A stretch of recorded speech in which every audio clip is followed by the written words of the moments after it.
that may not happen. Well, what if this happens and what if that happens?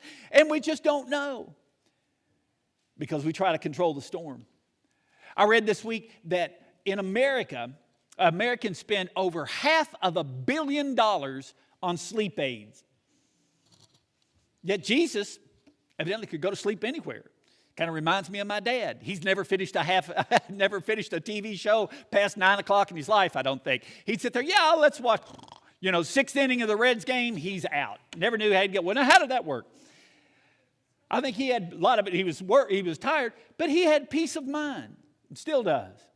Well, where do you get that kind of that peace of mind in a life storm? I think do a little digging in this, we can find some principles to apply.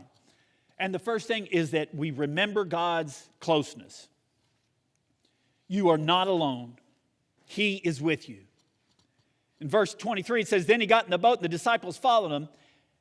They had nothing to fear because Jesus is in the boat, experiencing the storm right along with them. Now, if we're going to make it through a storm, the first lesson we've got to learn is that Jesus is always with us. Do you know what the most frequent promise in the Bible is? God says, I will be with you. There's nothing that I will face that I face alone because Jesus is in my boat. I tend to forget that when I'm in the middle of a storm.